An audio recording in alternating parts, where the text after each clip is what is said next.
뭐라고 생각해? 삶?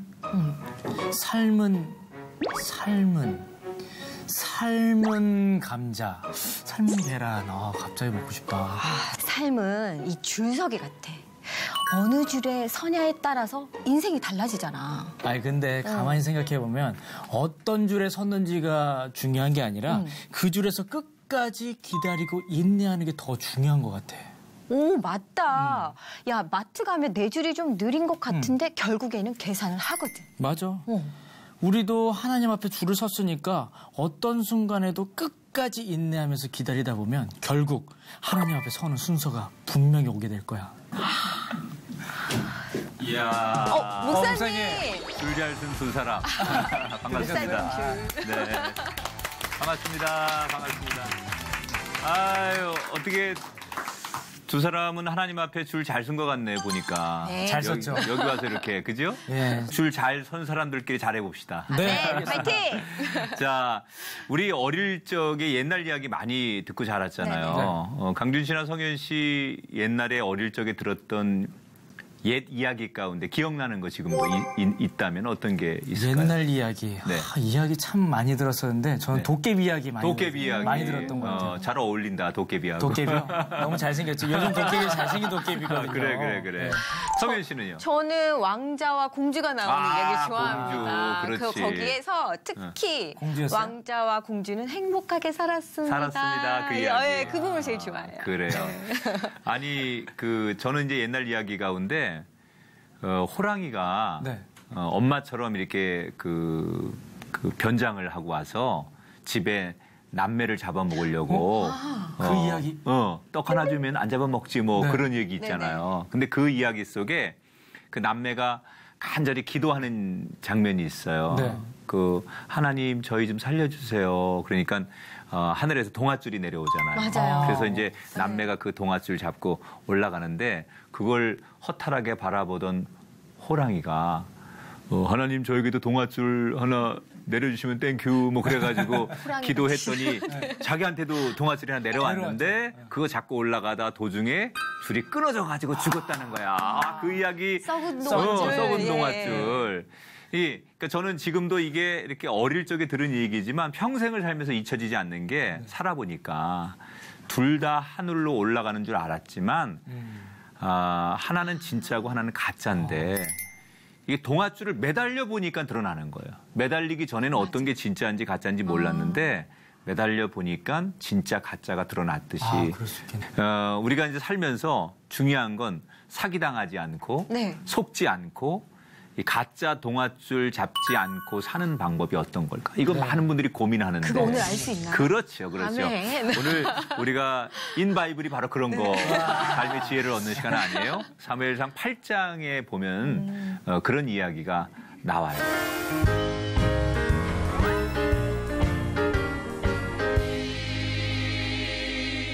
자, 지난 시간에 이스라엘 백성들이 이제 사사 시대를 지나면서 우리도 왕을 세워달라. 그 왕을 세워달라고 하는 이유가 뭐였냐면 이웃 나라들 잘 사는 나라들 보니까 우리한테 없는 게 하나 있더라는 거죠. 왕이. 거기는 왕이 있더라는 거야. 네. 그래서 우리도 저렇게 잘 살고 말이야 좀 이렇게 부유하게 지내려면 왕이 필요하겠구나. 그래서 그들이 왕을 달라고 요구를 하는 거예요. 그동안 사실 하나님께서 왕 없이도 어떻게 보면 이스라엘에게 진짜 왕은 하나님이시고 그 왕이 보낸 사사들을 통해서 이스라엘이 하나님의 은혜로 살았잖아요. 그렇죠. 예를 들자면 이스라엘 백성들이 광야를 지나는 동안 구름 기둥, 불 기둥으로 인도하시고 만나와 메추라기도 주시고 사실 그렇게 하나님의 은혜를 많이 잊고 또 살아오는데 아무 문제가 없었어요. 진짜 왕이 하나님이었기 때문에. 네. 그런데 그들은 하나님 대신에 사람이 세운 왕 이게 필요했다는 거예요. 그래서 이스라엘 백성들이 오늘 이제 성경의 사무엘상 8장에 보면 아주 노골적으로 이제 처음에는 왕이 있었으면 좋겠다 이 정도였다가 시간이 점점 지나면서 아주 노골적으로 왕이 필요하다. 왕을 달라. 왜 우리한테 왕을 안 세워주느냐. 이러면서 막 어떻게 보면 아이들이 땡깡 부리듯 하나님 앞에 막 강하게 요구를 하는 장면이 나오죠.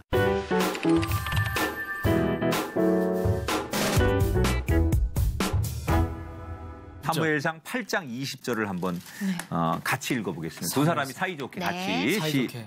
우리도 다른 나라들 같이 되어 우리의 왕이 우리를 다스리며 우리 앞에 나가서 우리의 싸움을 싸워야 할 것이니라 하는지라. 예, 아멘. 거기 이런 얘기 나와요. 왕이 우리를 대신해서 싸워주기를 원한다. 네. 이 당시에 이제 워낙 주변에 강대국들하고 전쟁이 많다 보니 이스라엘 백성들이 우리를 대신해서 싸워줄 수 있는 그런 왕이 필요하다. 그 왕이 쉽게 얘기하면 우리를 보호해 줄 것이다. 이제 그런 얘기입니다. 근데 사실은 지금까지 하나님이 보호해 주셨잖아요. 네, 맞아요. 이 백성들이 왕이 필요한 게 뭐예요? 우리를 보호해 줄 왕이 필요하다. 그런데 따지고 보면 하나님께서 지금까지 이스라엘 백성들을 다 보호해 주셨어요. 네. 근데 그들이 생각하는 보호라는 게 뭘까? 사실은 우리가 사람답게 산다는 것은 단순히 먹고 무슨 뭐 이렇게 많이 가지고 그것만 아니잖아요. 네. 사람이 잘 먹고 잘 사는 것만이 인생의 전부라고 한다면 뭐 부자들이 스타들이 스스로 뭐 목숨을 끊거나 불행하다고 얘기할 이유가 없잖아요. 그거 말고도 인간이 행복해지는 데는 뭐가 있다는 얘기예요. 근데 지금 이스라엘 백성들은 어떻게 보면 세상 왕이 주는 부, 권력 이런 것들만 원하는 거예요. 그래서 하나님이라고 하는 왕이 주는 아주 포괄적인 은총보다는 눈에 보이는 부, 자기들을 지켜주는 왕 이거를 원하는 거죠. 그러니까 우리가 예수 믿으면서도 많이 갈등하는 것 중에 하나가 뭐냐면 하나님이 우리에게 주는 축복 가운데 최고의 축복이 우리는 좋은 대학 가고 좋은 직장 얻고 돈 많이 벌어야 하나님의 축복을 받는다고 생각해요. 여러분 결국 이 세상에서 우리가 생각하는 돈 또 뭐 그 명예 이런 것은 얼마든지 있다가 사라지는 거예요. 저는 돈이라는 게 참 이 매력이 있지만 거기에 깊이 빠지면 안 되는 게 돈은 항상 내 옆에 있지 않아요. 내 지갑에 항상 돈을 넣고 다니거든요. 근데 어느 날 보면 없어.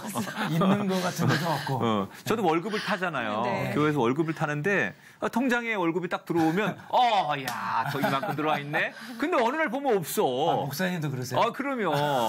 다음날 카드사에서 가져가요. 그렇구나. 누가 가져가는지 모르겠어. 누가 많이 가져가. 누가 내 통장에 있는 돈을 가져갔을까 그게 궁금했는데. 스쳐 지나가다가 카드사에서 가져갔구나. 아무튼 이게 돈이나 뭐 명예나 인기라는 것은 있다가도 반드시 사라집니다. 또 좋은 직장, 뭐 좋은 대학 영원하지 않잖아요. 네, 맞아요. 그 직장에서 영원히 내가 있을 수 있는 게 아니고 경쟁에서 밀리기도 하고 때로는 그 좋은 직장이 어느 날 추락하기도 하고. 그래서 이 세상에 우리가 좋다고 여기는 것은 결코 오래 갈 수 없다. 그래서 믿는 사람들은 사실 우리가 이런 고백을 하고 살아야 돼요. 하나님이 우리를 지키지 않으시면 우리의 삶은 아무것도 아닙니다.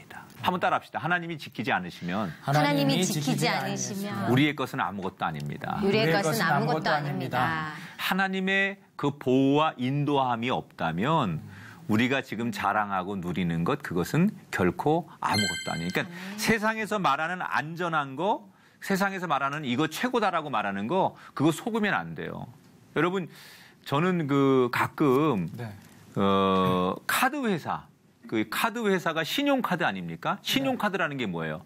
신뢰하고 믿고 가장 안전하다는 게 신용 아니에요. 네. 그런데 그 신용카드 회사에서 무슨 일이 생기느냐? 우리의 모든 그 개인 정보가 유출이 되는 거예요. 그런 일이 있었죠. 있었죠. 네. 2014년도에 네. 2,200만 명의 맞아요. 그 개인 정보, 그러니까 거기 이름, 생년월일, 우리 전화번호, 무슨 뭐 그 비밀번호, 그다음에 뭐 우리 저 메일 주소 이거 다 누군가에게 다 노출이 돼서 완전히 우리나라가 발칵 뒤집혔습니다. 맞아요. 사상 최대의 금융기관 개인정보 유출 사태가 발생했습니다. 카드사에서 유출된 개인정보입니다. 이름과 연락처, 직장 주소, 대출 규모까지 빼곡합니다. 국내 금융기관의 개인정보 유출로는 사상 최대 규모입니다. 우리가 살다 보면 이 사람만큼은 믿을 수 있을 것 같은데 내가 여기는 내가 다른 데 못 믿어도 이 단체는 내가 믿을 수 있는데 이랬다가 믿을 수 없게 되는 게 얼마나 많아요. 맞아요. 그런 적이 있잖아요. 나도 있거든요. 첫사랑. 난 말이야. 지금 사모님이 첫사랑 아니죠? 아니, 초등학교 3학년 때. 나는 이 짝꿍이 나는 영원할 줄 알았는데 어느 날 딴 친구한테 가더라고. 내가 학중이었는데 개중이한테 가더라고. 우리 다 믿을 수 있는 사람이었는데 믿을 수 없게 되는 것들이 있잖아요. 저는 모르겠네요. 모든 게 다 그렇구나. 네. 순간순간. 하나님만 믿고 싶습니다. 네. 이제는 이제 완전히 체험을 하고 체득을 했다는 얘기네. 아니, 모든 게 이제 신뢰라는 게 큰 기대를 갖고 있잖아요. 네. 기대를 갖고 있는 순간 실망이 더 커지는 것 같아서 저는 어느 정도의 기대만 갖고 있지 큰 기대는 갖지 않습니다. 이제부터. 그러니까 오늘 아까 제가 오프닝 때 얘기했던 우리가 정말 믿었던 게 썩은 동화줄인지 이게 진짜 튼튼한 나를 끝까지 지켜주고 안전한 곳까지 인도해줄 진짜 줄인지를 우리가 구분하는 방법. 이게 굉장히 중요하다. 나는 오늘 이 방송을 함께 하시는 여러분들이 정말 썩은 동화줄이 아니라 진리의 줄. 그래서 우리 가정, 내 인생, 우리의 삶을 끝까지 인도해줄 그 줄을 붙잡는 승리의 인생이 되기를 주님의 이름으로 축복합니다. 아멘.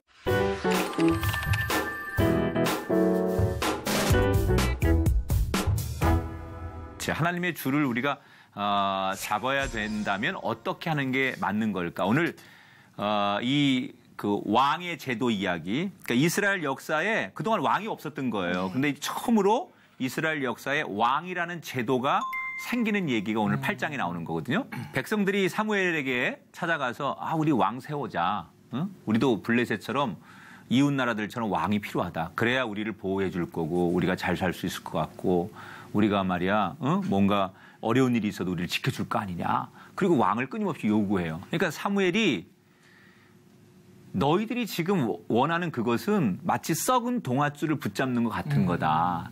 왕이라는 제도가 겉으로는 좋아 보이지만 거기엔 많은 문제가 있다. 그래서 11절부터 17절까지 보면 사무엘이 왕의 제도에 대한 문제점을 계속 지적해줘요. 어떤 얘기냐면 너희들 눈에는 왕이 멋있어 보이고 대단해 보이지만 사실 그 왕이 너희들에게 많은 어려움도 줄 거다. 예를 들자면 왕이 세워지면 세금도 거둘 것이고 너희의 자녀들을 군인으로 뽑을 것이고 또 아니면 종으로 노예로 데려가는 일도 생길 거고 그러다가 전쟁에 나가게 되면 너희의 자녀나 너희의 남편들이 죽게 될 거 아니냐. 그리고 너희들의 그 세금 수입이나 농사 지은 것을 세금으로 많이 왕이 걷어가게 되면 너희들은 겉으로는 왕이 있으면 좋을 것 같지만 실제로는 왕이 생겨서 그런 부작용과 어려운 일이 생길 수도 있으니까 왕의 제도가 좋은 건 아니다. 오히려 지금처럼 하나님이 우리의 왕 되심을 믿고 가는 게 좋을 수 있다. 이렇게 설득을 하는 거예요. 그런데 이미 한번 눈이 멀면 안 들리나 봐요. 그렇지. 부모님이 얘야 너 내가 살아보니까 그 사람 아니란다. 네 배필로 아니란다. 이렇게 얘기하는데 한번 눈이 멀면 안 보이는 거야. 내 초등학교 3학년 때 그랬잖아. 일찍 아시는데. 그러니까 지금 이 이스라엘 백성들은 아무리 옳은 얘기를 하고 지혜로운 얘기를 해도 안 듣는 거예요. 우리 무조건 왕 달라 이거예요. 그리고 계속 더 고집을 피우고 데모를 하고 소란스럽게 하지요. 자, 그런데 참 아이러니한 것은요. 이스라엘 백성들의 시작이 어디서 왔느냐. 그들은 애굽에서 400년 동안 바로라고 하는 왕에서 종살이를 하다가 탈출을 한 거 아니에요, 지금? 그렇죠. 그죠? 그러니까 이스라엘 백성들이 400년 동안 왕이 있었잖아요, 자기들의 왕. 그게 바로 왕이에요. 그 바로 왕 밑에서 그들이 경험한 게 뭡니까? 착취와 노동과, 그죠? 그리고 억압과, 그리고 자유가 없는 그런 인생을 살았어요. 그런 경험들이 있는 민족이 이스라엘 민족이에요. 그래서 우리 왕 필요 없습니다. 왕 없는 곳으로 가서 살게 해주세요. 우리의 왕은 하나님 한 분이면 됩니다. 그래서 그들이 살려달라고 요구한 게 출애굽 아니에요. 맞아요. 그러니까 자기들이 왕을 경험 안 해본 게 아니에요. 이미 왕을 경험해서 이 왕의 제도가 얼마나 불편하고 왕의 제도가 문제가 있는 줄을 알아서 왕 없는 곳에 살게 해달라고 그들이 막 부르짖고 울부짖어가지고 하나님께서 그들을 출애굽시켜 주신 거예요. 근데 그 경험이 있는 민족이 이제 다시 왕을 달라. 돌아가겠다는 거예요. 노예가 다시 되겠다. 그러니까 어떻게 보면 왕의 제도가 자기들은 없다고 말하지만 이미 왕을 경험한 민족이 이스라엘 민족이에요. 그런데 다시 그 왕의 제도로 돌아가겠다는 거예요. 자, 17절 말씀 강준 씨가 한번 읽어볼게요. 너희의 양떼의 10분의 1을 거두어 가리니 너희가 그의 종이 될 것이라. 자, 이게 지금 사무엘이 백성들에게 왕의 제도에 대한 문제점을 이야기해 주는 거예요. 자, 하나님께서 그들이 그렇게 원했던 자유를 주셨어요. 네. 그래서 그들은 어떻게 보면 종살이로부터 벗어나서 자유한 땅에 와서 잘 살았어요. 그런데 이제는 이 자유가 싫다는 거예요. 어떻게 말하면 좀 어리석은 거죠. 다시 우리가 노예가 되겠다고 표현하는 거와 다를 바가 없어요. 여러분, 우리가 지금 누리고 있는 것, 지금 살고 있는 거에 대한 감사를 모르면요. 네. 우리가 마치 지금 이스라엘 백성들이 이렇게 말도 안 되는 요구를 하는 것처럼 나 그때가 좋았어. 내가 참 신앙생활 안 할 때가 더 재밌었던 것 같은데? 라고 말하는 사람들이 여기 있어요. 어? 왜냐하면 하나님을 믿는 게 사실 어려운 거거든요. 그렇죠? 그렇죠? 또 그렇다네 또. 안 그렇다고 해야죠. 안 그렇다고 해야지. 하나님을 믿는 게 굉장히 어려운 거예요. 사실 우리가 이 거룩하게 산다는 것, 이미 육신적인 우리의 삶의 습관이 있고 다수가 그렇게 살고 있는 데서 거룩하게 산다는 건 굉장히 어려운 거예요. 죄를 떠난다는 거 굉장히 어려운 거예요. 사람이 익숙한 것으로부터 벗어난다는 건 굉장히 어려운 거예요. 그래서 죄를 이긴다는 게요, 쉬운 게 아니에요. 근데 왜 그걸 해야 되느냐? 그게 가치 있는 거니까. 가치 있는 거니까 우리가 해야 되는 건데, 저는 그런 것 같아요. 은혜를 받는 거는 굉장히 어려운 것 같아요. 새벽 기도 나가려면요, 얼마나 힘들어요. 또 우리가 기도하려고 하면 얼마나 어려운지 몰라요. 기도하려고 하면 왜 그렇게 전화가 많이 오고 약속이 많이 잡히고, 나 오늘부터 내가 이제 올해부터는, 이번 달부터는 뭐 공예배 중심으로 살아야지, 나 예배 열심히 나가야지, 주일 빠지지 말아야지, 그렇게 마음을 먹는 순간 왜 그렇게 주일날 무슨 결혼식도 많고 약속도 많고 누가 뭐 갑자기 죽었다는 거지 전화도 많이 오고, 꼭 주일날 열심히 예배 안 빠지려고 하면 이것저것 나를 걸고 넘어진 데 갑자기 생기는 거예요, 집에서. 있어요. 아기가 아프든지, 네. 뭐 남편이 갑자기 뭐 무슨 일이 생겨서 주일날 예배를 못 가게 되든지. 그러니까 이게 나는 영적 싸움, 보통 우리가 이제 영적 싸움이라고 그러잖아요. 내가 거룩하게 살려고 하고 은혜스럽게 살려고 하고 제대로 살아보려고 하면 너무 많이 나를 이렇게 시험하고 유혹하고 그렇게 못하게 하는 게 많아요. 그런데 반대로 죄 짓고 살고 싶다. 문제가 안 돼. 친구가 전화 와가지고, 야, 오늘 한잔 어때? 그러면 돼, 그냥. 오케이, 그러면 돼. 누가 전화 와가지고, 야, 이번 주에 우리 뭐, 야, 산에 가서, 야, 어때? 거기 산에 정상에 가면 내려오다가 파전에다가 그거, 이거, 입맛 따시지 말아요. 벌써부터 손이 떨려요. 아니, 그거 되게 어려운 게 아니거든요. 오케이, 그러면 되는 거야. 그러니까, 죄 짓는 거요? 별거 아니거든요. 새벽 기도 가야겠다고 마음 먹으면 되게 힘든데, 네. 아유, 그냥 무슨 새벽 기도야, 뭐 내가, 언제부터 새벽 기도해. 그리고 시계 그냥 끄고 자면 돼. 그러니까 사람이 죄 짓는 거는 쉽고, 그 다음에 거룩하게 산다는 건 굉장히 어려운 거예요. 그렇다. 저 주변에 이렇게 이제 애기들 보면은요, 네. 우리 성현 씨 이제 쌍둥이, 네. 이제 아직은 애기니까, 지금 말해요? 어떤 말해? 아빠, 엄마는 해? 네, 엄마. 엄마. 맘마도 하지요. 근데 이제 그때는 애가 엄마, 아빠, 맘마 이런 게 되는데 조금 더 이제 애들이 단어를 배우게 되면 뭘 배우느냐? 욕을 배워요. 세 번째 단어가 아멘이었는데, 그런데 네 번째 단어가 메롱이에요. 메롱.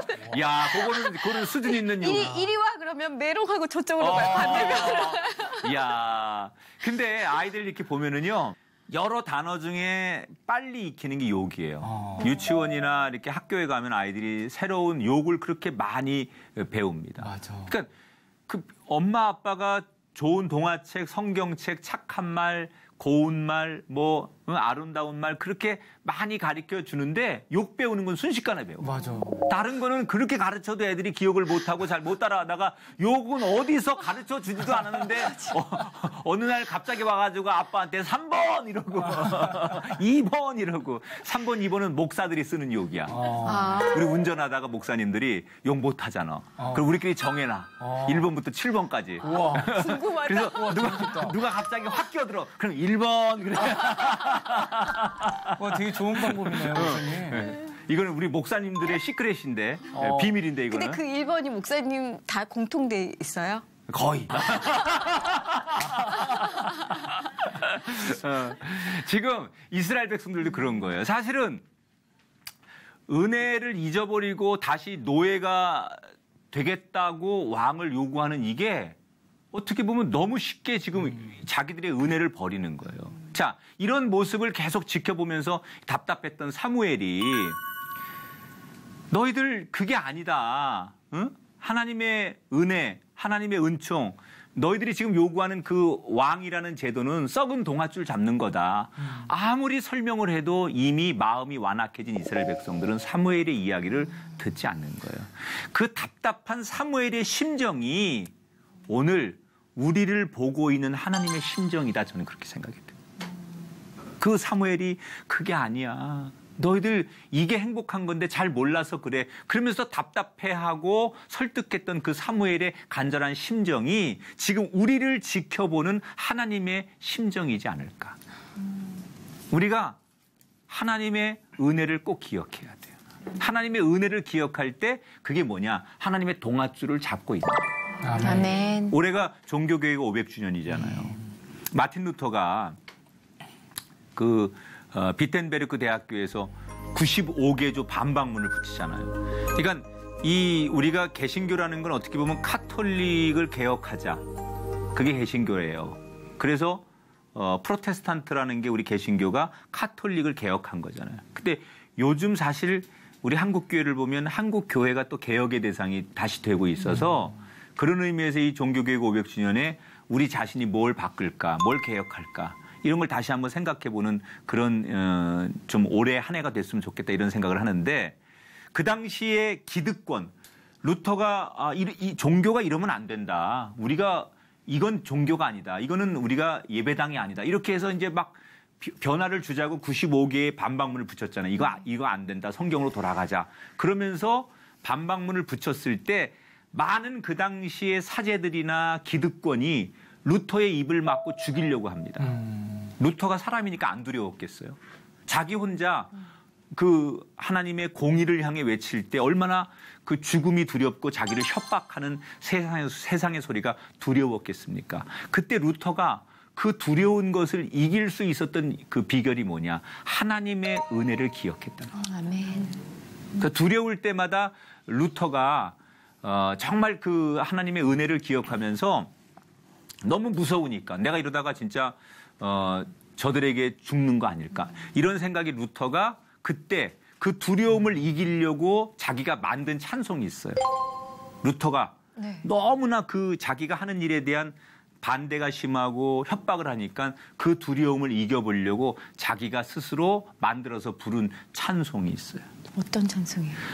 내 주는 강한 성이요 방패와 병기 되시니 큰 환난에서 우리를 구하여 내시리로다.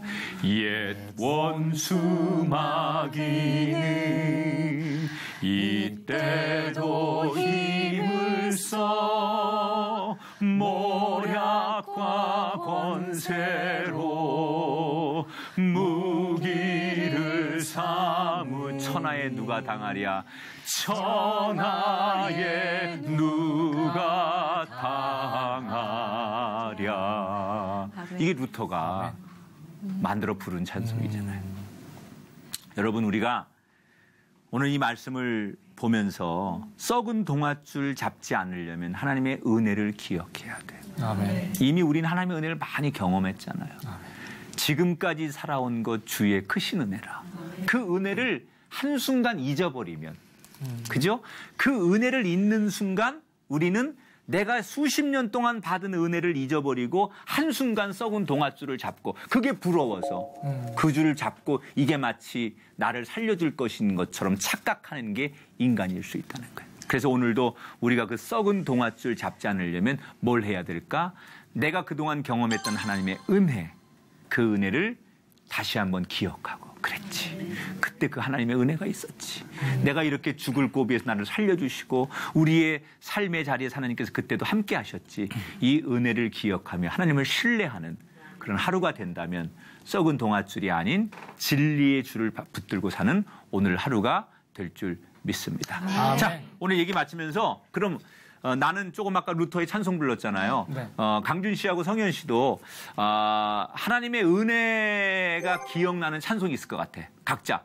나 이 찬송은 하나님의 은혜를 내가 많이 받았을 때 불렀던 찬송인데 부르라는 얘기는 아니고 너무 쫄지 말고 그래도 나한테도 그런 찬송이 있다. 어떤 찬송이 있을까요? 제목이나 가사만 얘기해도 돼요. 저는 나의 가는 길 주님 인도하시네. 오, 락 버전이야. 나의 가는 길. 그렇게 안 했는데.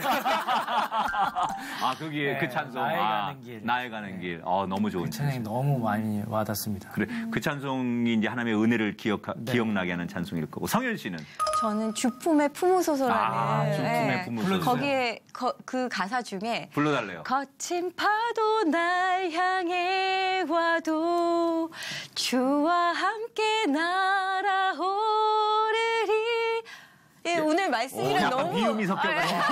말씀이랑 너무 합창단이에요. 그래, 잘한다. 네, 그러니까 그런 어려운 상황 속에서도 주님이 함께 하시면 이렇게 함께 날아오를 수 있다. 네. 그게 나의 위로가 가는 되고, 길도 또 거친 파도 날 향해 오는 그 모든 찬송들이 다 주님의 은혜를 기억하고자 부르는 찬송이니까 우리 시청자 여러분도 주님의 은혜 잊지 마시고 정말 끝까지 그 줄이 놓쳐지지 않는 인생이 되시기를 응원해드리면서 오늘 인바이블 강의를 마치겠습니다. 다음 시간에 다시 찾아뵙겠습니다. 고맙습니다.